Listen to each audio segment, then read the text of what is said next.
এত ভয়ঙ্কর হবে।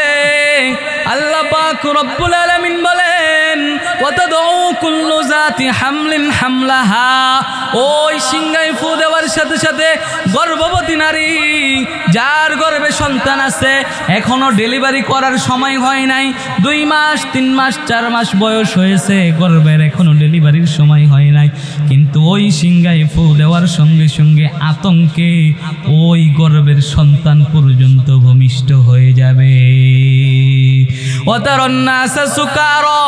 আল্লাহ বলেন হে নবী আমার, মানুষদেরকে ওই দিন দেখতে পাইবেন যেন তারা মাতালের মতো ছুটাছুটি করতেছে। ওমা হুম বিসুকার, অথচ এই মানুষগুলো মাতাল নয়, তারা মদ খায় নাই, নেশা করে নাই, কিন্তু কিয়ামতের ভয়াবহতা দেখে তাদের ভিতরে মাতালের মতো পাগলের মতো তারা ঘোরাঘুরি করতেছে। একটা ফু দেওয়ার সঙ্গে সঙ্গে এই অবস্থা হবে। এরপরে আল্লাহ তাআলা অর্ডার করবেন সিংহায় দ্বিতীয় ফু দেওয়ার জন্য। হযরত ইসরাফিল আলাইহিস সালাতু ওয়াস সালাম দ্বিতীয়বার যখন সিংহায় ফু দিবেন, তাম দুনিয়ার যত মানুষ ওই সময়ে যারা জীবিত আছে সকলের একসঙ্গে মরণ হয়ে যাবে। আল্লাহ পাক রব্বুল আলামিনের যত মাখলুকাত আছে ওই ফু দেওয়ার সঙ্গে সঙ্গে সবার মরণ হয়ে যাবে।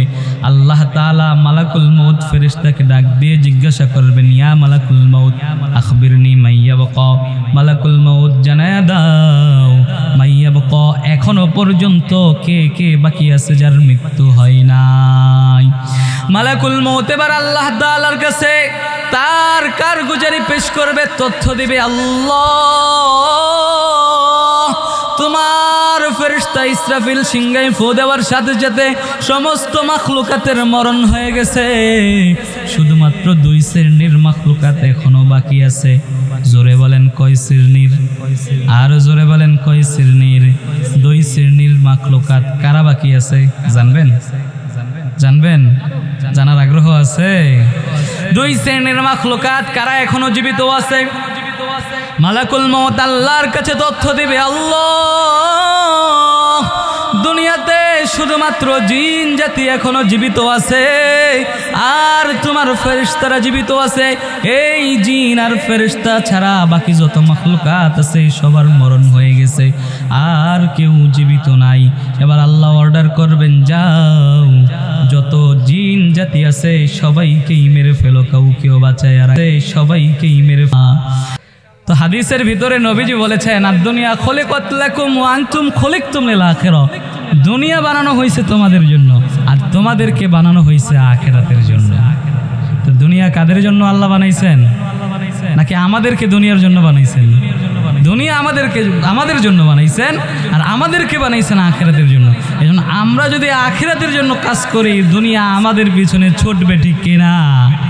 আর যদি আমরা আখিরাতের পিছনে ছোটা বাদ দিয়ে দুনিয়ার পিছনে ছুটি, দুনিয়া তো ধরতে পারবোই না, আখিরাত ওই দিক দিয়ে বরবাদ হয়ে যাবে।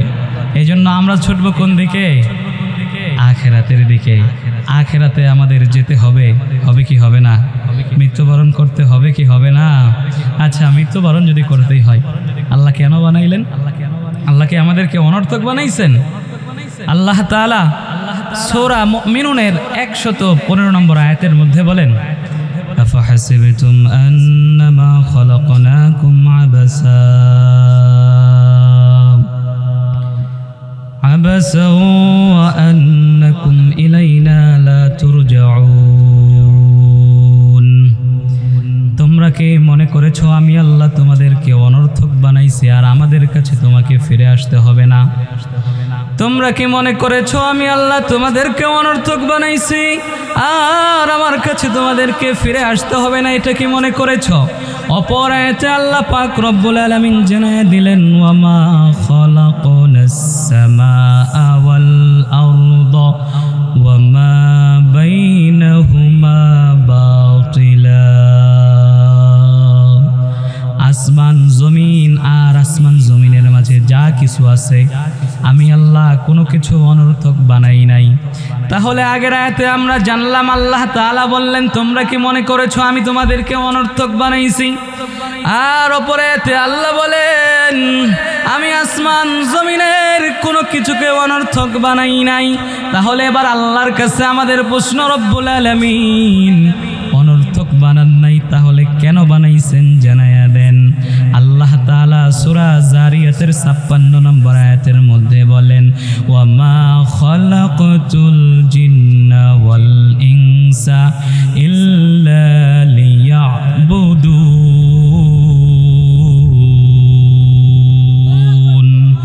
ওয়া মা খালাকতুল জিন্না ওয়াল ইনসা, আমি মানুষ আর জিনকে তৈরি করেছি ইল্লা লিয়াবুদুন, একমাত্র আমি আল্লাহ রব্বুল আলামিনের ইবাদত বন্দেগী করার জন্য। এই আয়াতের পরিপ্রেক্ষিতে আল্লাহর কাছে প্রশ্ন, আল্লাহ আমাদেরকে তোমার ইবাদতের জন্য বানাইছো, ভালো কথা, এই ইবাদত আমাদের কতদিন করতে হবে তুমি জানায়া দাও। আল্লাহ তাআলা সূরা হিজরের 99 নম্বর আয়াতের মধ্যে বলেন, ওয়াবুদ রাব্বাকা হাত্তা ইয়াতিয়াকাল ইয়াকিন। ওয়াবুদ রাব্বাক, তুমি তোমার রবের ইবাদত করো। কতদিন ইবাদত করবা? হাত্তা ইয়াতিয়াকাল ইয়াকিন, যতদিন মরণ না আসে ততদিন পর্যন্ত রবের ইবাদত বন্দেগী করতে থাকো। জোরে বলেন, ইবাদত করব কতদিন? মরণ আসবে না যতদিন। ইবাদত করব কতদিন? আর জোরে বলেন, ইবাদত করব কতদিন? মরণের আগ পর্যন্ত ইবাদত বন্দেগী করতে হবে। এবার আল্লাহর কাছে প্রশ্ন, আল্লাহ সত্যি কি আমাদের মরতে হবে?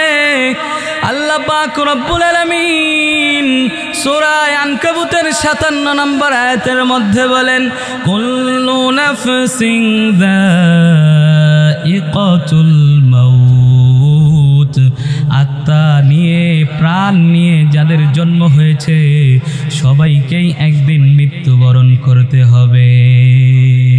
তাহলে আমাদের মৃত্যুবরণ করতে হবে, হবে কি হবে না? এবার আল্লাহ পাক রব্বুল আলামিনের কাছে প্রশ্ন, আল্লাহ আমি বাংলাদেশের মানুষ, যদি পলায়ন করে বাংলাদেশ থেকে অন্য কোনো দেশে চলে যাই, তাহলে কি এই মৃত্যু থেকে বাঁচার কোনো উপায় আছে? আল্লাহ পাক রব্বুল আলামিন সূরা আহজাবের 18 নম্বর আয়াত 16 নম্বর আয়াতের মধ্যে বলেন, কুল্লাইয়ান ফাকুমুল ফিরার, নবী আমার জানায়া দেন এই মরণ থেকে পালায়ন করে কোনো লাভ হবে না। এবার আল্লাহর কাছে প্রশ্ন, আল্লাহ এই মরণ থেকে কি সত্যি পালাতে পারবো না? যদি এমন কোন সুরক্ষিত স্থানে থাকি, এই রকম কোন শক্তপোক্ত দুর্গের ভিতরেও থাকি যেখানে দুনিয়ার কোনো মশা মাছি পিপিলিকা পর্যন্ত পৌঁছাতে পারবে না, মালাকুল মউত ওই পর্যন্ত যেতে পারবে কি পারবে না? আল্লাহ তাআলা সূরা নিসার ৭৮ নম্বর আয়াতে বলেন, আইনামা তাকুনু ইউদরিকুমুল মাউত ওয়ালাউ কুনতুম ফি বুরুজিম মুশাইয়াদা। আইনামা তাকুনু ইউদরিকুমুল মাউত, বান্দা তুমি যেখানেই থাকো না কেন মরণ তোমার সাথে ওই জায়গাতেই সাক্ষাৎ করবে। ওয়ালাউ কুনতুম ফি বুরুজিম মুশাইয়াদা, যদি শক্ত পোক্ত কোনো দুর্গের ভিতরে গিয়েও লুকাও, ওই জায়গাতে মরণ তোমার সঙ্গে সাক্ষাৎ করবে। এবার আল্লাহ পাক রব্বুল আলামিনের কাছে আমাদের প্রশ্ন, আল্লাহ মরণ যেহেতু হবে, এক সেকেন্ড আগে পরে হওয়ার কোনো সম্ভাবনা আছে কিনা আল্লাহ জানায়া দেন। আল্লাহ পাক রব্বুল আলামিন সূরা আরাফের 34 নম্বর আয়াত, আবার সূরা ইউনূসের 49 নম্বর আয়াতের মধ্যে বলেন, লিকুল্লি উম্মাতিন আজাল ইযা জাআ আজালুহুম ফালা ইস্তাখিরুনা সাআতান ওয়ালা ইস্তাকদিমুন। লিকুল্লি উম্মাতিন আজাল, আল্লাহ তাআলা প্রত্যেকের জন্য একটা নির্ধারিত সময় নির্ধারণ করে রেখে দিয়েছেন। ওই নির্ধারিত সময় যখন চলে আসবে সবাইকেই মৃত্যুবরণ করতে হবে।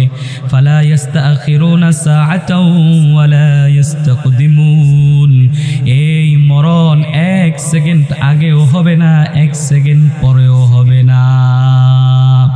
এবার আল্লাহ পাক রব্বুল আলামিনের কাছে জানতে চাও, আল্লাহ মরণের সময় যখন হবে, মালাকুল মউত মাউত যখন শিওরে চলে আসবে, ওই সময় প্রতিটা মানুষ চাইবে, আল্লাহ দুনিয়া থেকে তো কবরে যাওয়ার কোনো সামানা অর্জন করতে পারি নাই, কোনো প্রকার কোনো প্রস্তুতি গ্রহণ করতে পারি নাই, মালাকুল মাউত চলে এসেছে, মালিক আমাকে আর কিছু সময় দেন, দুনিয়া থেকে ইবাদত বন্দেগী করে তওবা করে এরপরে নিষ্পাপ হয়ে কবরে যাব, এই সময় কি আমরা পাবো কিনা? আল্লাহ পাক রব্বুল আলামিন সূরা মুনাফিকুনের 11 নম্বর আয়াতের মধ্যে বলেন, ওয়ালাই ইউআখিরুল্লাহু নাফসান ইযা জাআ আজালুহা। আল্লাহ পাক রব্বুল আলামিন কোন নফসকে, কোন আত্মাকে এক সেকেন্ড আর সময় দিবেন না, যখন তার মৃত্যুর সময় হয়ে যাবে তখনই মৃত্যুবরণ করতে হবে। এবার আল্লাহ পাক রব্বুল আলামিনের কাছে জানতে চাই, রব্বুল আলামিন এই মরণ থেকে যেহেতু বাঁচতে পারবো না, কোনো কি উপায় নাই, কোনোভাবে এখান থেকে পালায়ন করব।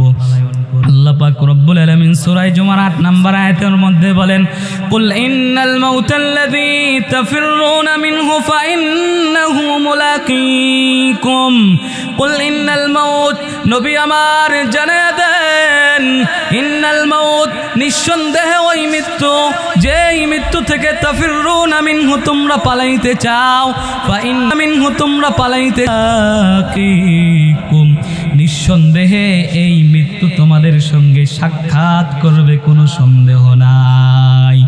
এজন্য কবি বলেন, মরণ থেকে যতই পালাও মরণ তোমায় লইবে ঘিরি, মরণ থেকে যতই পালাও মরণ তোমায় লইবে ঘিরি, যদিও সুদূর আকাশ পানে পালাও সেথাই লাগিয়ে সিঁড়ি, যদিও সুদূর আকাশ পানে পালাও সেথায় লাগিয়ে সিঁড়ি।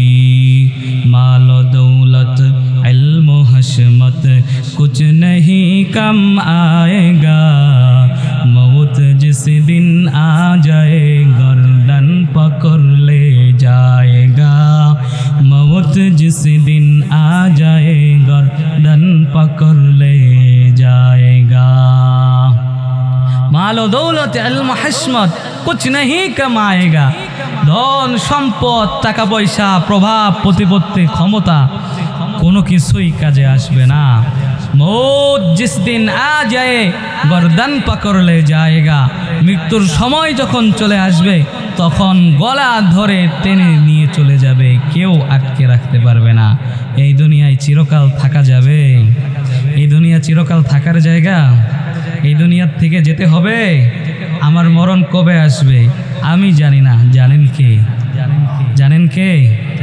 মরতে হবে নিশ্চিত, কবে হবে আল্লাহ জানেন। কারণ আল্লাহ তাআলা মৃত্যুটাকে গোপন রাখছেন কি কারণে? কারণ বান্দা যাতে দুনিয়া থেকে কবরের প্রস্তুতি নিয়ে তারপরে কবরে যেতে পারে। তো আল্লাহ যদি জানায় দিতেন কে কতদিন হায়াত পাবে, কথার কথা কেউ পাবে 70 বছর, কেউ 80 বছর, কেউ 60 বছর। 60 বছর যেভাবে চিন্তা করবে 50 বছর পর্যন্ত দুনিয়ার যত আকাম কুকাম আছে সব করেই এরপরে তওবা কইরা ভালো হয়ে যাবো, 10 বছর ইবাদত বন্দেগী কইরা জান্নাতে চলে যাবো, ঠিক কিনা? এইরকম চিন্তা মানুষের হবে কি হবে না? হবে। আরে আল্লাহ গোপন রাখছেন, সঙ্গের মানুষ চলে যাচ্ছে, কিশোররা চলে যাচ্ছে, যুবকরা চলে যাচ্ছে, একসাথে লেখাপড়া করছি তারা চলে যাচ্ছে, এরপরও আমার হুঁশ ফিরে না। আর আল্লাহ যদি জানায় দিতেন তাহলে কি অবস্থা হইতো।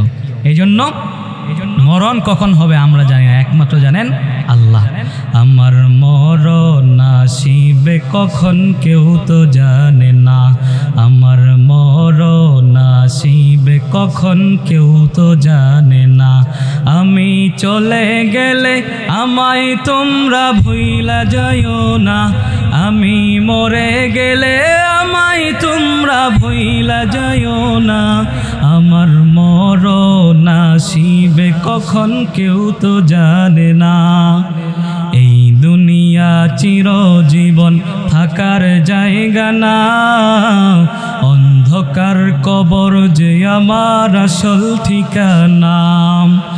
এই দুনিয়া চিরজীবন থাকার জায়গা না, অন্ধকার অন্ধকার কবর যে আমার আসল ঠিকানা, সবাই রেখে আমায় চলে যাবে, সঙ্গী হবে না। সবাই রেখে আমায় চলে যাবে, সঙ্গী হবে না। আমার মরণ আসিবে কখন কেউ তো জানে না, আমার মরণ আসিবে কখন কেউ তো জানে না। মরণ কখন আসবে জানি আমরা? জানি না। মৃত্যুবরণ করতে হবে, সন্দেহ আছে? আস্তিক বলেন, নাস্তিক বলেন, বেঈমান বলেন, কাফের বলেন, যে আল্লাহকে বিশ্বাস করে না সেও বিশ্বাস করে মরতে হবে, ঠিক কিনা? মরণের ব্যাপারে কারো কোনো সন্দেহ নাই। তো মরণ যখন আসবে তখন তো একবার মৃত্যুবরণ করবই। তো এই মৃত্যু ধাপে ধাপে যার যখন সময় আসবে তার তখন মৃত্যুবরণ করতে হবে। কিন্তু কিয়ামতের সময়ে আর কেউ বাকি থাকবে না, সবাইকে একসাথে তখন মৃত্যুবরণ করতে হবে। আল্লাহ তাআলা তার ফেরেশতা হযরত ইসরাফিল আলাইহিস সালামকে সৃষ্টি করার পর থেকে শুধুমাত্র একটা জিম্মাদারি দিয়েছেন। জোরে বলেন কয়টা? জোরে বলেন কয়টা? মনোযোগ আছে আপনাদের? বিরক্ত হচ্ছেন? মজা লাগতেছে? ওয়াজ করব? কতক্ষণ করব? সারা রাত? এতক্ষণ থাকবেন তো আপনারা? আল্লাহ তাআলা একজন ফেরেশতা হযরত ইসরাফিল আলাইহিস সালামকে সৃষ্টি করেছেন একটা দায়িত্ব দিয়ে। সেই দায়িত্বটা হলো ইসরাফিল আলাইহিস সালাতু ওয়াস সালাম সিংহাটা মুখের কাছে নিয়ে আল্লাহর আরশের দিকে তাক করে আছে। আল্লাহ যখন অর্ডার করবেন সিংহায় ফু দিবেন, সঙ্গে সঙ্গে কিয়ামত হয়ে যাবে। তো ইসরাফিল আলাইহিস সালাম সিংহায় ফু দিবেন 3 বার। জোরে বলেন কয়বার? 3 বার। প্রথমবার যখন হযরত ইসরাফিল আলাইহিস সালাম সিংহায় ফু দিবেন, এই সিংহায় ফু দেওয়ার সাথে সাথে পৃথিবীর যত প্রাসাদ, বিল্ডিং, ভবন দেখেন, পাহাড় পর্বত দেখেন, এই সব কিছু ওই প্রথম ফু দেওয়ার সাথে সাথে ধ্বংস হয়ে যাবে। আল্লাহ পাক রব্বুল আলামিন মানুষদেরকেও আল্লাহ পাক রব্বুল আলামিন দিবেন, এদিক ওদিক তারা নিক্ষিপ্ত হয়ে পড়বে। ইয়াউমা ইয়াকুনুন নাস, ইয়াউমা ইয়াকুনুন নাস, ওই দিন মানুষের অবস্থা হবে এমন, মানুষেরা বিক্ষিপ্ত পতঙ্গের মতো এদিক সেদিক উড়ে ছিটকে পড়ে যাবে। এই যে বাতি জ্বলতেছে, পোকা উঠতেছে কি উঠতেছে না? জোরে বলেন উঠতেছে কিনা? আর একটু জোরে বলেন উঠতেছে কিনা? দেখতেছেন তো সবাই। এই যে পোকা এদিক থেকে ওদিকে পড়ে, আগুন জ্বালাইলে আগুনের পোকাগুলো যখন এদিক সেদিক ছোটাছুটি করে, ইসরাফিল আলাইহিস সালাতু ওয়াস সালাম সিংহায় প্রথম ফু দেওয়ার সঙ্গে সঙ্গে মানুষগুলো এভাবে নিক্ষিপ্ত হতে থাকবে, কারো কোনো খোঁজ খবর থাকবে না। ওয়াতাকুনুল জিবালু কাল্লাহনিল মানফুশ, আল্লাহ তাআলা পৃথিবীকে স্থির রাখার জন্য পাহাড় তৈরি করেছেন। আল্লাহ পৃথিবী সৃষ্টি করেছেন পানির উপরে। কিসের উপরে? পানির উপরে আল্লাহ তাআলা জমিন সৃষ্টি করেছেন। এই পানির মধ্যে ঢেউ আছে, এই পৃথিবী পানির উপরে স্থির থাকতে পারবে না। এই কারণে আল্লাহ পাক রব্বুল আলামিন বড় বড় পাহাড় তৈরি করে দিয়ে সেখানে খুঁটি লাগাইয়া দিয়েছেন। এজন্য পৃথিবী আর নড়াচড়া করে না পাহাড়গুলোর কারণে। এই যে এত বড় বড় পাহাড়, ইসরাফিল আলাইহিস সালাম প্রথম সিংহায় ফু দেওয়ার সঙ্গে সঙ্গে এই পাহাড়গুলো তোলার মতো উড়তে থাকবে। এত ভয়ঙ্কর হবে। আল্লাহ পাক রব্বুল আলামিন বলেন, ওয়াতাদউ কুল্লু যাতি হামলিন হামলাহা, ওই সিংহায় ফু দেওয়ার সাথে সাথে গর্ভবতী নারী, যার গর্ভে সন্তান আছে, এখনো ডেলিভারি করার সময় হয় নাই, 2 মাস 3 মাস 4 মাস বয়স হয়েছে, গর্ভের এখনো ডেলিভারির সময় হয় নাই, কিন্তু ওই সিংহায় ফু দেওয়ার সঙ্গে সঙ্গে আতঙ্কে ওই গর্ভের সন্তান পর্যন্ত ভূমিষ্ঠ হয়ে যাবে। আল্লাহ বলেন, হে নবী আমার, মানুষদেরকে ওই দিন দেখতে পাইবেন যেন তারা মাতালের মতো ছুটাছুটি করতেছে। ওমা হুম বিসুকার, অথচ এই মানুষগুলো মাতাল নয়, তারা মদ খায় নাই, নেশা করে নাই, কিন্তু কিয়ামতের ভয়াবহতা দেখে তাদের ভিতরে ভিতরে মাতালের মতো পাগলের মতো তারা ঘোরাঘুরি করতেছে। একটা ফু দেওয়ার সঙ্গে সঙ্গে এই অবস্থা হবে। এরপরে আল্লাহ তাআলা অর্ডার করবেন সিংহায় দ্বিতীয় ফু দেওয়ার জন্য। হযরতে ইসরাফিল আলাইহিস সালাতু ওয়াস সালাম দ্বিতীয়বার যখন সিংহায় ফু দিবেন, তাম দুনিয়ার যত মানুষ ওই সময়ে যারা জীবিত আছে সকলের একসঙ্গে মরণ হয়ে যাবে। আল্লাহ পাক রব্বুল আলামিনের যত মাখলুকাত আছে ওই ফু দেওয়ার সঙ্গে সঙ্গে সবার মরণ হয়ে যাবে। আল্লাহ তাআলা মালাকুল মউত ফেরেশতাকে ডাক দিয়ে জিজ্ঞাসা করবেন, ইয়া মালাকুল মউত আখবিরনি মাইয়াবকা। মালাকুল মউত জানায়া দাও মাইয়াবকা, এখনো পর্যন্ত কে কে বাকি আছে যার মৃত্যু হয় নাই।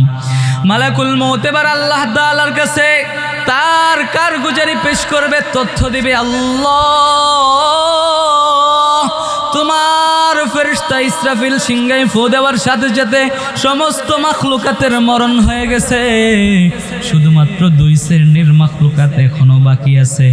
জোরে বলেন কয় শ্রেণীর? আর জোরে বলেন কয় শ্রেণীর? 2 শ্রেণীর মাখলুকাত কারা বাকি আছে জানবেন? জানবেন? জানার আগ্রহ আছে? 2 শ্রেণীর মাখলুকাত কারা এখনো জীবিত আছে? মালাকুল মউত আল্লাহর কাছে তথ্য দিবে, আল্লাহ দুনিয়াতে শুধুমাত্র জিন জাতি এখনো জীবিত আছে আর তোমার ফেরেশতারা জীবিত আছে। এই জিন আর ফেরেশতা ছাড়া বাকি যত মাখলুকাত আছে সবার মরণ হয়ে গেছে, আর কেউ জীবিত নাই। এবার আল্লাহ অর্ডার করবেন, যাও যত জিন জাতি আছে সবাইকেই মেরে ফেলো, কাউকেও বাঁচায় রাখবা না। আল্লাহর ওই জিনদের রূহগুলোকে কবজ করা শুরু করবে। এই জিনদের ভিতরে খারাপ দুষ্ট যে জিনগুলো আছে এই জিনগুলোর সর্দার হচ্ছে ইবলিস। জোরে বলেন কে? দুষ্ট জিনদের সর্দার কে? ইবলিসের কি মরতে হবে? হ্যাঁ, ইবলিসের মরতে হবে। ইবলিস আল্লাহর সঙ্গে চ্যালেঞ্জ করেছিল, আল্লাহ শুধু তুমি আমাকে কিয়ামত পর্যন্ত হায়াত দাও, আমি তোমার সমস্ত বান্দাকে গোমরা করে ছেড়ে দিব। নাউজুবিল্লাহ বলবেন না? কিয়ামত পর্যন্ত ইবলিসকে আল্লাহ হায়াত দিয়েছিল। নবী জোরাজোরি করতেছে, আল্লাহ একটা বার সুযোগ দিয়ে দেখেন, ইবলিস হয়তো তওবা করে ভালো হয়ে যাইতে পারে। তো মুসা নবীর জোরাজোরি করার কারণে আল্লাহ অনুমতি দিলেন, যাও ইবলিসকে গিয়া বলবা আমি তাকে ক্ষমা করে দিব একটা শর্তে। সেই শর্ত হলো ইবলিস যদি আদম আলাইহিস সালামের কবরে গিয়ে সিজদা দেয় তাহলে আমি ইবলিসকে মাফ করে দেব। তো মুসা নবী বিশাল খুশি, আরে ইবলিসের ক্ষমা পাওয়ার অনুমতি আল্লাহ দিয়ে দিয়েছেন। তো এবার যাই তাকে গিয়ে জানাবো। মুসা নবী ফিরে আসতেছেন, রাস্তায় আবার ইবলিসের সাথে দেখা। ইবলিস জিজ্ঞাসা করতেছে, আল্লাহর নবী আল্লাহর সাথে তো কথা বলে আসলেন, আমার ব্যাপারটা কি আল্লাহর সঙ্গে একটু আলোচনা করেছিলেন? তো মুসা নবী বললেন যে হ্যাঁ আল্লাহর সাথে তো আলোচনা করেছি। আল্লাহ কি বলেছে? তোমার জন্য একটা সুসংবাদ আছে। কি সুসংবাদ? আল্লাহ তাআলা তোমাকে জানায়া দিয়েছেন তুমি যদি আদম আলাইহিস সালামের কবরে গিয়ে একটা সিজদা দাও আল্লাহ তোমাকে মাফ করে দিবে। ইবলিস জবাব দেয় যে আদমকে জীবিত থাকতেই সিজদা করি নাই, ওই আদম রে বুঝি কবরে সিজদা করব? নাউজুবিল্লাহ বলবেন না? জীবিত আদম রে আমি সিজদা করি নাই, আর তুমি আসছো কবরে সিজদার কথা। ইবলিস তওবা করে নাই, সে আর ভালো হয় নাই। তবে ইবলিস তো বুঝতে পারবে কিয়ামত কখন হবে, কিছু আলামত তো আগে থেকেই ঘটতে থাকবে। তো কিয়ামতের আগে ইবলিস চাইবে আদম আলাইহিস সালামের কবরে গিয়ে সিজদা দিয়া তওবা করে আল্লাহর কাছে ভালো হয়ে যাইব। আচ্ছা বলেন, এই যে সারা জীবন মানুষরে এত জ্বালাইছে, এত ধোঁকা দিছে, তাকে আল্লাহ মাফ করবে? তো এই কিয়ামতের আগে ইবলিস খোঁজাখুঁজি করতে থাকবে আদম আলাইহিস সালামের কবর কোথায় আছে। ও আদম আলাইহিস সালামের কবর তখন আর খুঁজে পাবে না। এই যে ইবলিসের যখন রূহ কবজ করা হবে আল্লাহ পাক রব্বুল আলামিন মালাকুল মউতকে জানিয়ে দিবেন, ও মালাকুল মউত আমার বান্দাদেরকে যেই পরিমাণ কষ্ট দিয়েছ, আমার জিনদেরকে যেই পরিমাণ কষ্ট দিয়ে রূহগুলাকে কবজ করেছ, ওই পরিমাণ সমস্ত কষ্টগুলা ইবলিসকে দিয়ে তার রূহটাকে কবজ করবা। এবার যখন ইবলিসেরও মরণ হয়ে যাবে আল্লাহ মালাকুল মউতকে জিজ্ঞাসা করবেন আখবিরনি মাইয়া বাকা, এবার জানাও আর কে কে জীবিত আছে। মালাকুল মউত জবাব দিবে আল্লাহ ফেরেশতারা এখনো পর্যন্ত জীবিত আছে। আল্লাহ এবার অর্ডার করবেন যাও ফেরেশতাদের রূহগুলোকে কবজ করা শুরু করো। এভাবে যখন ফেরেশতাদের রূহগুলোকে কবজা করবে আল্লাহ পাক আবারও ডাক দিয়ে জিজ্ঞাসা করবেন জানাও আমাকে কে বাকি আছে। ফেরেশতা জানাবে আল্লাহ শুধু তোমার আরশ বহনকারী ফেরেশতারা বাকি আছে, আর বিশিষ্ট 4 জন ফেরেশতা বাকি আছে, এর বাইরে আর কেউ বাকি নাই। আল্লাহ তাআলা এবার অর্ডার করবেন যাও ওই যে আরশ বহনকারী ফেরেশতা তাদের রূহগুলোকেও কবজা করে নিয়ে আসো। এরপরে আল্লাহ আবার পাঠাইবেন যাও আমার বিশিষ্ট ফেরেশতাদের মধ্যে একজন হলো মিকাইল, যেই ফেরেশতাকে বৃষ্টি দেওয়ার জন্য জমিনের কোন কোন জায়গায় বৃষ্টির প্রয়োজন এই দায়িত্ব দিয়ে তৈরি করেছিলাম। ওই মিকাইলের রূহটাকে কবজ করে নিয়ে আসো। মিকাইলের পরে বার ইসরাফিলের পালা। যে ইসরাফিল সিংহায় ফু দেওয়ার কথা ছিল কয়টা? জোরে বলেন কয়টা? আরো জোরে কয়টা? দিছে কয়টা? 2টা দিছে। কয়টা? আরো একটা বাকি আছে ঠিক কিনা? ওই ইসরাফিল আলাইহিস সালাতু ওয়াস সালামের রূহ কবজ করার জন্য আল্লাহ অর্ডার করবেন। আল্লাহর অর্ডার পাইয়া মালাকুল মউত এবার ইসরাফিল আলাইহিস সালাতু ওয়াস সালামের রূহটাকেও কবজ করে নিয়ে আসবেন। এরপরে আল্লাহ পাক রব্বুল আলামিনের অর্ডার অনুযায়ী আল্লাহর বিশিষ্ট ফেরেশতা জিবরাইল, যেই ফেরেশতা সকল নবীদের কাছে ওহী নিয়ে এসেছিলেন, আল্লাহ অর্ডার করবেন যাও ওই জিবরাইলের রূহটাকেও কবজ করে নিয়ে আসো। যেই জায়গাটার নাম হচ্ছে আরফ, এই আরফের মধ্যে গিয়ে একটা চিৎকার দিয়ে নিজের রূহটাকে নিজে বের করে মরে যাবে। এবার মালাকুল মউতের মৃত্যু শেষ। আর কে বাকি আছে? আল্লাহ ছাড়া আর কেউ আছে?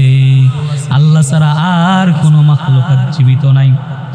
আল্লাহ পাক রব্বুল আলামিন পৃথিবীকে ডাক দিয়ে বলবেন ইয়া আরদু আইনা আশজারুকি ওয়া আনহারুকি, এর জমিন তোমার ভিতরে তো কত বড় বড় গাছ ছিল, কত বড় বড় নদী নালা, কত বড় বড় সমুদ্র ছিল, এইগুলো আজকে কোথায়?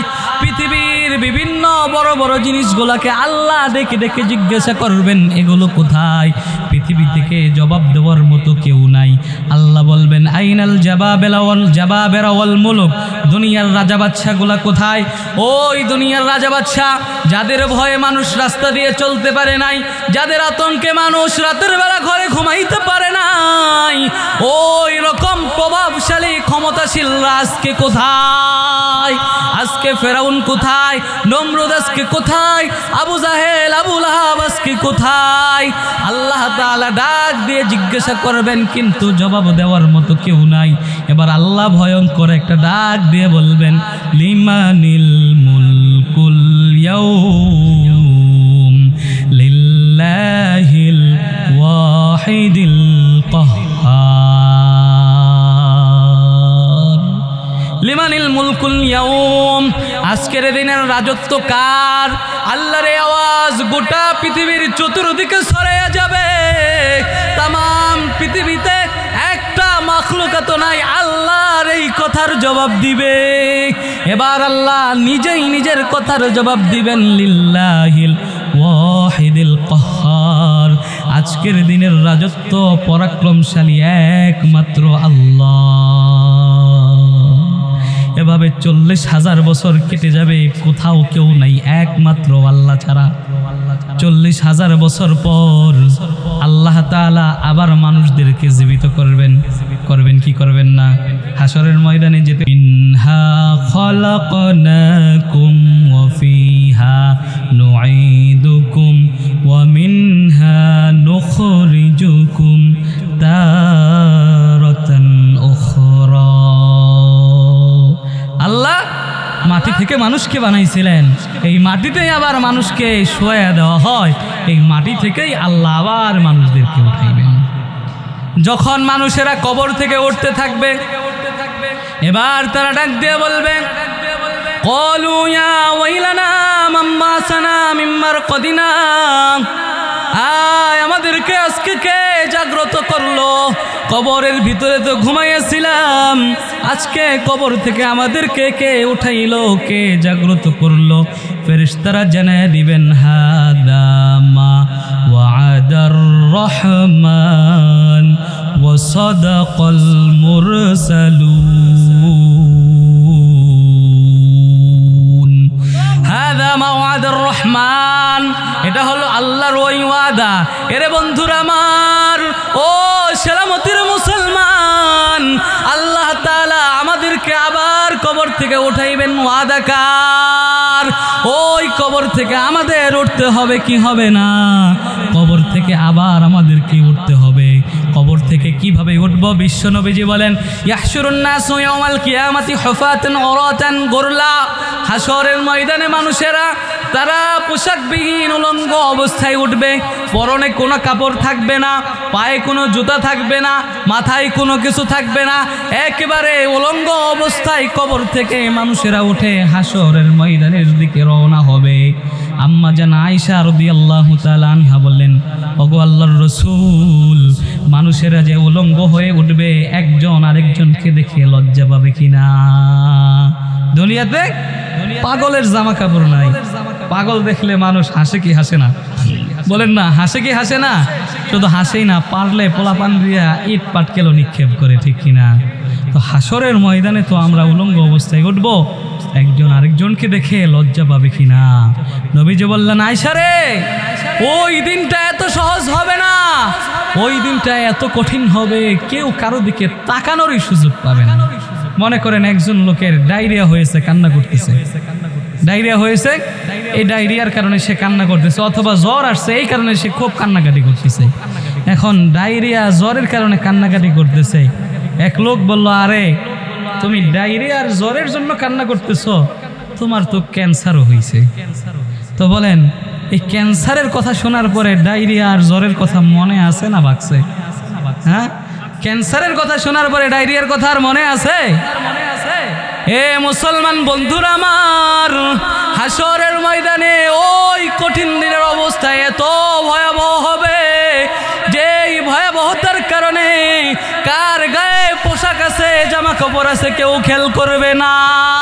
সবাই শুধু আসমানের দিকে তাকাইয়া তাকাইয়া ইয়া নফসি ইয়া নফসি করতে থাকবে, কেউ কারো দিকে তাকানোর সুযোগ পাবে না। আল্লাহ বলেন, ইয়াউমা ইয়াফিরুল মারউ মিন আখিহি ওয়া উম্মিহি ওয়া আবিহি ওয়া সাহিবাতিহি ওয়া বানিহি। ওই দিন মানুষ মানুষকে দেখে পালায়ন করবে। দুনিয়ার মা সন্তানকে কত ভালোবাসে, সন্তানের জন্য জীবন দিয়ে দেয়, আছে না নাই? সন্তানের মোহাব্বতে মা জীবন কুরবানি করে দিয়েছেন, আছে না নাই? ওই মা সন্তানকে দুনিয়ায় এত ভালোবাসে, কিন্তু হাসরের ময়দানের ভয়াবহতা দেখে ওই দিন সন্তানকেও আর মনে রাখবে না। ওই দিন ইমাম মুসল্লিদেরকে মনে রাখতে পারবে না, নেতা তার কর্মীকে মনে রাখবে না, কর্মী তার নেতাকে মনে রাখবে না, বন্ধু বন্ধুকে মনে রাখবে না, স্ত্রী তার স্বামীর পরিচয় দিতে চাইবে না, সবাই সবাইকে দেখে পালায়ন করতে থাকবে। এত ভয়ঙ্কর হবে। আল্লাহর নবী হাদিসের ভিতরে জানিয়ে দিয়েছেন, হাসরের ময়দানে মানুষেরা তিন পদ্ধতিতে যাবে। জোরে বলেন, কয় পদ্ধতি? তিন পদ্ধতিতে যাবে। কবর থেকে ওঠার পরে এক শ্রেণীর মানুষ এমন হবে যাদেরকে আল্লাহ তাআলা স্পেশাল জান্নাতি বাহন দিয়ে তার আরশের নিচে ছায়ার ব্যবস্থা করে দিবেন। সুবহানাল্লাহ, জোরে বলেন, আরো জোরে বলেন সুবহানাল্লাহ। স্পেশাল বাহন দিয়ে তার আরশের নিচে ছায়া দিবেন। আর আরেক শ্রেণীর মানুষ যারা পায়ে হেঁটে হাসরের ময়দানের দিকে যাবে, এই পায়ে হেঁটে যারা হাসরের ময়দানে যাবে তাদের হিসাব নিকাশ হবে। আর তৃতীয় আরেক শ্রেণীর মানুষ যারা হেঁটেও হাসরের ময়দানে যেতে পারবে না, চেহারার উপর ভর করে করে হাসরের ময়দানে যাবে। এই চেহারার উপর ভর করে যারা হাসরের ময়দানে যাবে, এরে বন্ধুরা আমার, তারা হাসরের ময়দান পর্যন্ত পৌঁছাতে পারবে না, তার আগেই তারা জাহান্নামে চলে যাবে। এদের কোনো হিসাব নিকাশ হবে না। ফালা নুকিমু লাহু ইয়াউমাল কিয়ামাতি ওয়াজনা, হাসরের ময়দানে তাদের কোনো হিসাব নিকাশ হবে না। ফেরেশতারা তাদেরকে দেখেই চিনে ফেলবে আর ধরে ধরে জাহান্নামে নিক্ষেপ করবে। আল্লাহ পাক রব্বুল আলামিন জানিয়ে দিলেন, ইউরাফুল মুজরিমুনা বিসীমাহুম ফায়ুখাযু বিন নাওয়াসি ওয়াল আকদাম। ইউরাফুল মুজরিমুনা বিসীমাহুম, হাসরের ময়দানে অপরাধীদেরকে তাদের চেহারা দেখেই চিনে ফেলবে, ইমানদারদেরকেও চেহারা দেখে চিনবে। সীমাহুম ফি উজুহিহিম মিন আসারিস সুজুদ, ইমানদার যারা নামাজ পড়ে কপালে সিজদার চিহ্ন থাকবে, ওযুর অঙ্গগুলা ঝলমল করতে থাকবে, তাদেরকে যেমন চিনা যাবে। এ মুসলমান বন্ধুরা আমার, অপরাধীদেরকেও ফেরেশতারা ওই দিন চিনে ফেলবে। ইউরাফুল মুজরিমুনা বিসীমাহুম ফায়ুখাযু বিন নাওয়াসি ওয়াল আকদাম, কপালের উপরের মাথার সামনের যে চুল আছে এই চুলে ধরে আর পায়ে ধরে কোমরটাকে ভেঙে একটা লাথি মেরে ফুটবলের মতো জাহান্নামে নিক্ষেপ করবে। তাদের কোনো হিসাব নিকাশ নাই, তার আগেই তারা জাহান্নামী হয়ে যাবে। এক গ্রুপ হিসাব ছাড়াই জাহান্নামী, আর আরেক গ্রুপ স্পেশাল, তারা আরশের নিচে ছায়া পাবে। বাকি আছে কোন গ্রুপ? যাদের হিসাব হবে, এই যে যাদের হিসাব হবে তারা হাসরের ময়দানের দিকে পায়ে হেঁটে যাবে।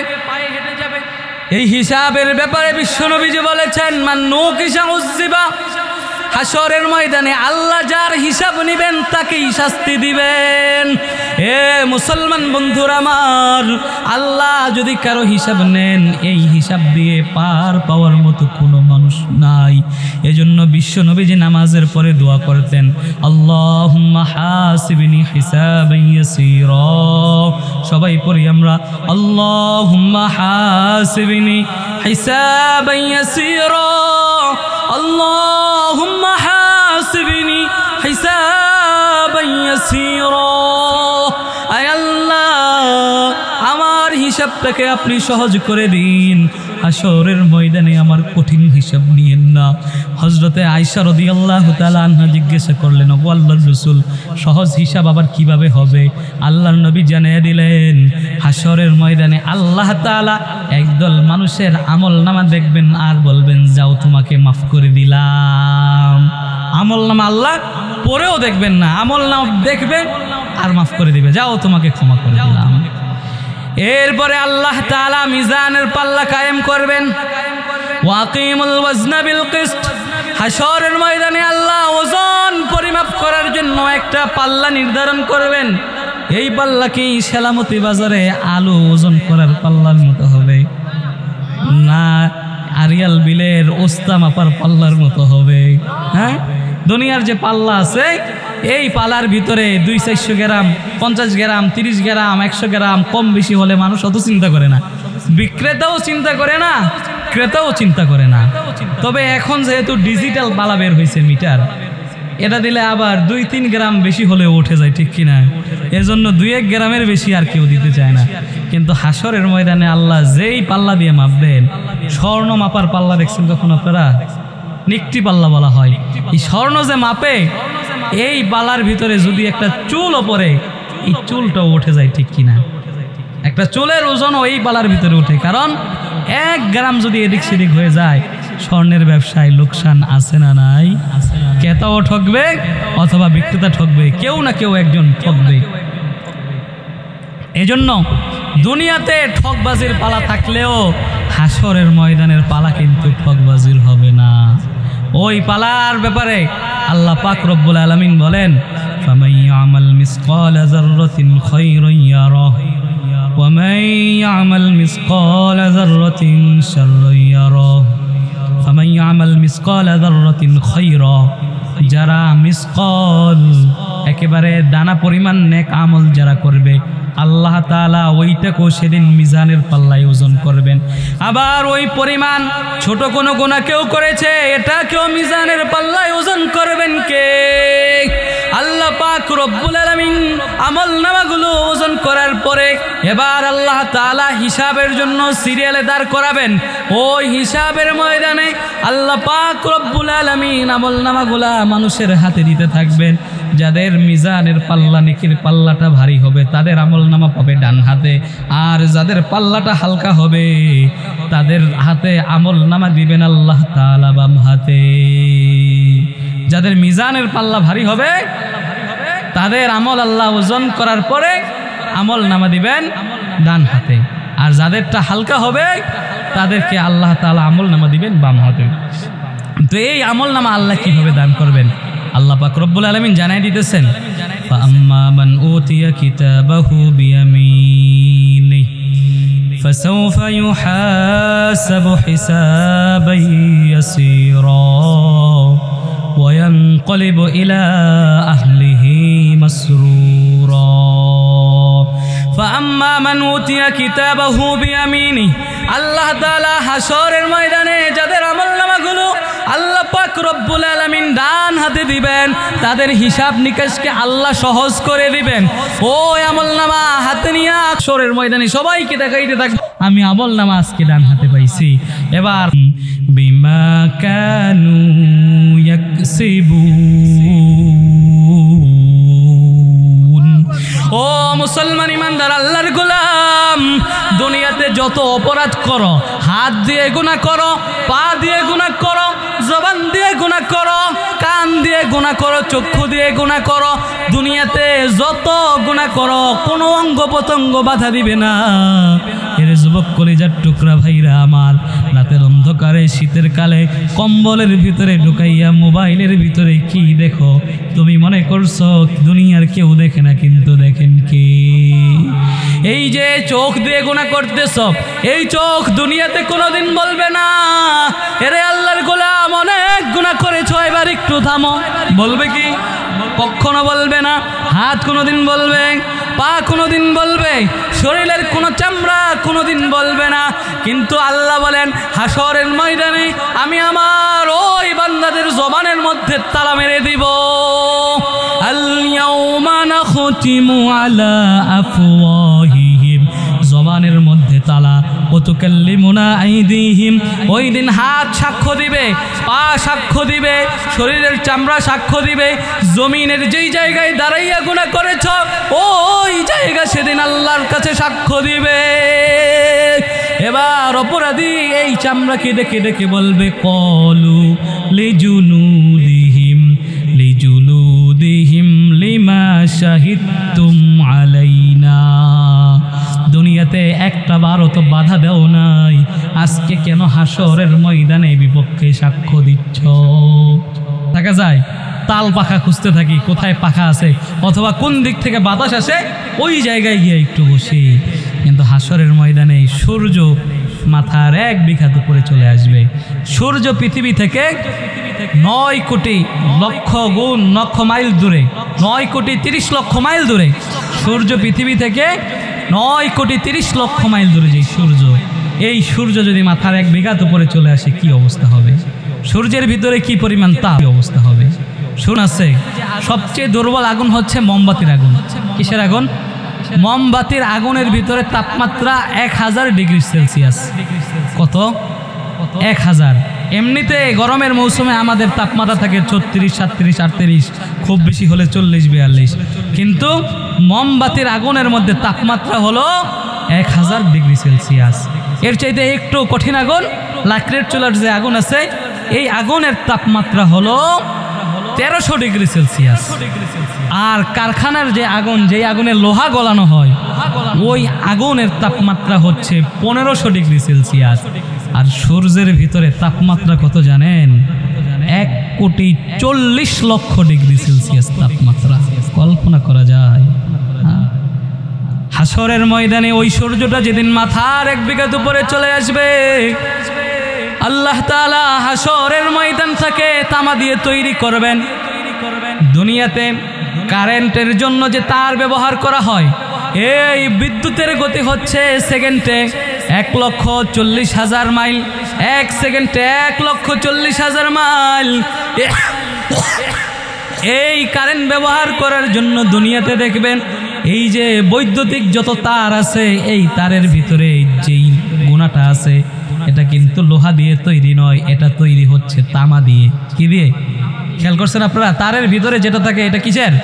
তামার। কারণ তামা এই লোড কোলাতে পারে, এটা লোহা কোলাতে পারবে না। এই জন্য হাসরের ময়দানে ওই সূর্যের তাপ কোলাতে পারবে তামা। এই জন্য তামা দিয়ে আল্লাহ হাসরের ময়দানের জমিনটা করবেন।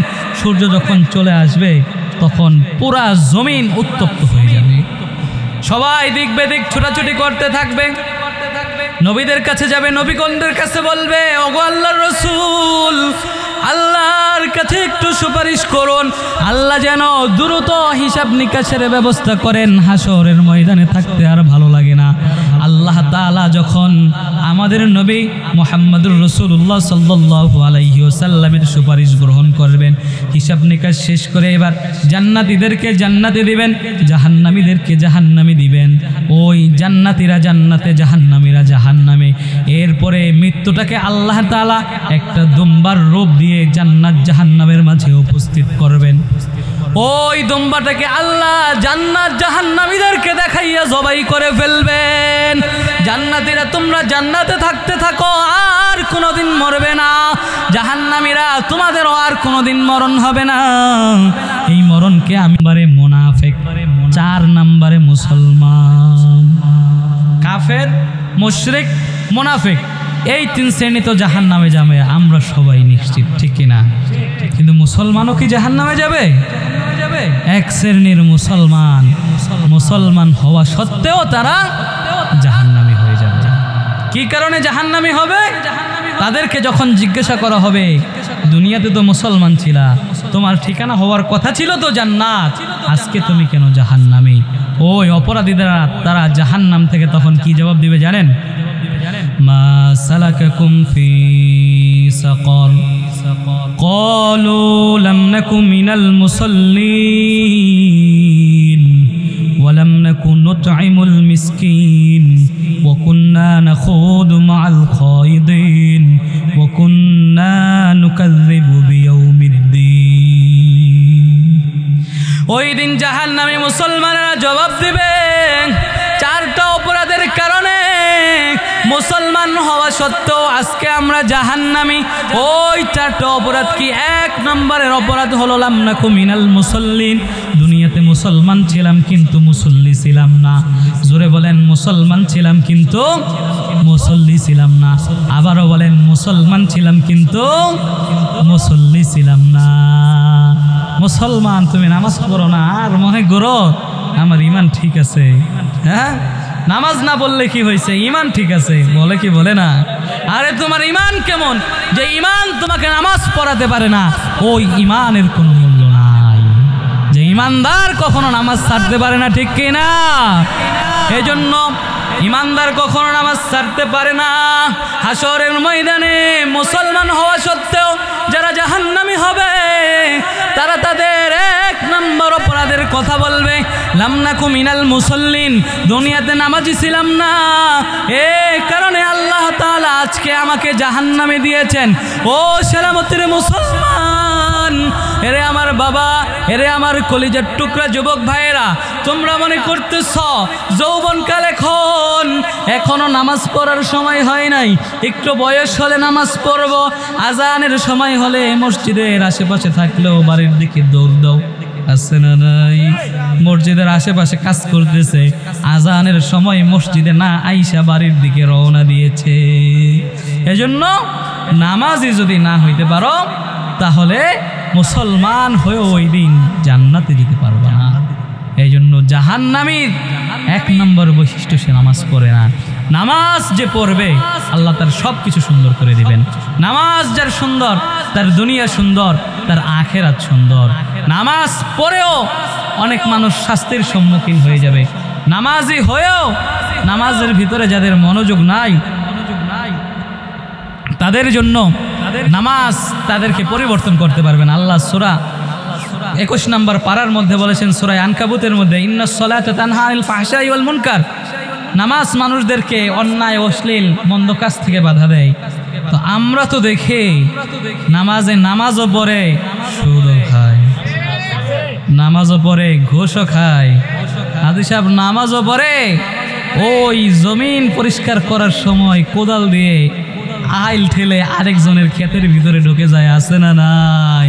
তাহলে আল্লাহ যে বলল নামাজ মানুষদেরকে গুনাহ থেকে বাঁচায়, আল্লাহর কথায় কোনো সন্দেহ আছে? তাহলে সমস্যাটা কোথায়? নামাজই হইল 5 প্রকার। জোরে বলেন কয় প্রকার? আরো জোরে কয় প্রকার? আরো জোরে কয় প্রকার? নামাজি হচ্ছে 5 প্রকার। এই নামাজি 5 প্রকারের ভিতরে 1 নম্বর নামাজি যে নামাজ পড়ার পরেও আল্লাহ তাআলা তাকে শাস্তি দিবেন, মুআকাব নামাজি। 2 নম্বর যে নামাজি নামাজ পড়ার পরেও আল্লাহ তাআলা তাকে ধমক দেয়। 3 নম্বর নামাজি নামাজ পড়ার কারণে আল্লাহ তাআলা তাকে মাফ করে দেন। 4 নম্বর নামাজি যে নামাজ পড়ার কারণে শুধু আল্লাহ তাকে ক্ষমাই করেন না, বরং আল্লাহ তাকে সওয়াব দান করেন। 5 নম্বরের নামাজি হলো যে নামাজ পড়ার মাধ্যমে আল্লাহর কাছাকাছি চলে যায়। নামাজি হইল 5 প্রকার। 1 নম্বরের নামাজি মুআকাব, শাস্তিপ্রাপ্ত নামাজি। কোন নামাজি? যেই নামাজি মাঝে মধ্যে নামাজ পড়ে কিন্তু আবার মনোযোগও নাই, কোন রকম আসে আর যায়। শুক্রবারে আসছে খুতবা শেষ কইরা, খুতবা শেষ করার পরে কোন রকম জামাতে দাঁড়াইছে আর মনে মনে চিন্তা করতেছে সালামটা ফিরাইলেই দৌড় দিমু, কারণ নামাজের পরেই ইন্ডিয়া বাংলাদেশের ক্রিকেট খেলা, আছে না নাই? হ্যাঁ, নামাজে আসছে মনোযোগ বাইরে, এশারের নামাজে দাঁড়াইছে কোন রকম, আরে নামাজের পরেই তো ব্রাজিল আর্জেন্টিনার খেলা, আছে না নাই? কতক্ষণে নামাজ ছাইরা যাবে? এই রকমের নামাজি যারা মাঝে মাঝে পড়ে তাও মনোযোগ নাই, এরা নামাজ পড়ার পরেও আল্লাহ তাদেরকে শাস্তি দিবেন। তো এই প্রকারের নামাজকে বলা হয় সলাতুল মুনাফিকিন, মুনাফিকদের নামাজ। 2 নম্বর যেই নামাজকে আল্লাহ তাআলা ধমক দেন এটা হলো ওই নামাজি যে 5 ওয়াক্ত নামাজ পড়ে কিন্তু নামাজ ছাড়ে না। ওই নামাজের ভিতরে শুরু থেকে শেষ পর্যন্ত কোনো ধরনের মনোযোগ থাকে না। নামাজে দাঁড়াইলো দুনিয়ার সব চিন্তা ভাবনা করতেছে। ইমাম সাহেব 3 রাকাত পরে বসে গেছে, লোকমা দিয়ে ফেলেছে। হ্যাঁ, লোকমা দিয়ে ফেলছে। জিজ্ঞাসা করলেন কিভাবে বুঝলেন? নামাজ 3 রাকাত হয়েছে। কই শ্রীনগর বাজারে আমার 4টা দোকান, প্রতি রাকাত নামাজে এক একটা দোকানের হিসাব করি, আজকে 3টা দোকানের হিসাব করতে করতেই সালাম ফিরে ফেলছেন। তার মানে 3 রাকাত হয়েছে, 1 রাকাত হয় নাই। তো এই রকমের নামাজি যারা, এদেরকে আল্লাহ তাআলা ধমক দেন, বান্দা নামাজ সুন্দর করে পড়ো। এই রকমের নামাজিদেরকে বলা হয় সলাতুল গাফিলিন, গাফেলদের নামাজ। 3 নম্বরের নামাজে সলাতুল মাগফুরিন, যাদের নামাজের কারণে আল্লাহ তাআলা তাদের জিন্দেগির গুনাহগুলিকে মাফ করে দেন। এই রকমের নামাজি কারা? যারা নামাজে দাঁড়ানোর পরে শয়তান তাদেরকে ধোঁকা দিয়া নামাজের ভিতর থেকে মনটাকে বাইরে নিয়ে যায়। নামাজে চিন্তা করে আমি আল্লাহর সামনে দাঁড়াইছি, মনটারে টাইনা আবার নামাজে ঢুকায়, আছে না নাই? শয়তান বের করে নামাজে ঢুকায়। এই যে শয়তানের সঙ্গে যুদ্ধ করতে করতে নামাজের ভিতরে যে মনোযোগ দেয়, এই নামাজিকে আল্লাহ নামাজ পড়ার কারণে মাফ করে দিবে। 4 নম্বরের নামাজি হলো ওই রকমের নামাজি শয়তান যাদেরকে কোনো প্রকারের ধোঁকা দিতে পারে না, নামাজের শুরু থেকে শেষ কোনো মনোযোগ তার নামাজ থেকে ছুটে না। এই রকমের নামাজি যারা, এদের নামাজকে বলা হয় সলাতুল আউলিয়া, ওলি আল্লাহদের নামাজ। 5 নম্বর নামাজ হলো সলাতুল আম্বিয়া, নবীগণদের নামাজ, যেই নামাজের কারণে তারা নামাজের মাধ্যমে আল্লাহর নৈকট্য প্রাপ্ত হয়ে যায়। তাহলে এই 5 প্রকারের নামাজের কোন ক্যাটাগরিতে আছে মিলাইয়া দেখি। 1 নম্বর শাস্তিপ্রাপ্ত নামাজি, 2 নম্বর ধমকপ্রাপ্ত নামাজি, 3 নম্বর ক্ষমাপ্রাপ্ত নামাজি, 4 নম্বর সওয়াবপ্রাপ্ত নামাজি, 5 নম্বর যেই নামাজিকে আল্লাহ পাক রব্বুল আলামিন নামাজের মাধ্যমে একেবারে আল্লাহর কাছাকাছি নিয়ে যায়। নামাজে দাঁড়ায়, আল্লাহর সঙ্গে কথা বলে। এই রকমের নামাজি যারা হবে আল্লাহ তাআলা তাদেরকে গুনাহ তো মাফ করবেনই, এমনকি নেকিও দিবেন, আল্লাহর নৈকট্য প্রাপ্ত বান্দা বানায় দিবেন। এই রকমের নামাজই হচ্ছে নবীদের নামাজ। সলাতুল আম্বিয়া, সলাতুল আউলিয়া, সলাতুল মাগফুরিন, সলাতুল গাফিলিন, সলাতুল মুনাফিকিন। এই গাফিলিন আর মুনাফিকিন, এই 2 শ্রেণীর নামাজিদের থেকে যদি বের করে নামাজটাকে একটু উন্নত করে, সলাতুল মাগফুরিন যাদের নামাজের কারণে আল্লাহ মাফ করে দেন, এদের কাতারে যদি নামাজটা নিতে পারি, আরেকটু উন্নত করে যদি ওলি আল্লাহদের নামাজের মতো যদি নামাজ পড়তে পারি, তাহলেই আমার নামাজ আমাকে গুনাহ থেকে বাঁচাইতে পারবে, ঠিক কিনা? আর যদি ওই দুই শ্রেণীর হয়ে যায় তাহলে আমার এই নামাজ আমাকে বাঁচাতে পারবে না। তো হাসরের ময়দানে যেই সমস্ত মুসলমানেরা জাহান্নামী হবে, তাদের এক নম্বরের অপরাধের কথা কি বলবে? লামনাকু মিনাল মুসল্লিন, আমরা নামাজি ছিলাম না। দুই নম্বর অপরাধের কথা তারা আল্লাহর কাছে ওই দিন, দুই নম্বর অপরাধের কথা তারা লামনাকু মিনাল মুসল্লিন ওয়া লাম নাকু নুতঈমুল মিসকিন, দুনিয়াতে নামাজি ছিলাম না। দুই নম্বর আমাদের অপরাধ হলো আমরা দুনিয়াতে ধনী হওয়া সত্ত্বেও অভাবীদেরকে খাবার দেই নাই।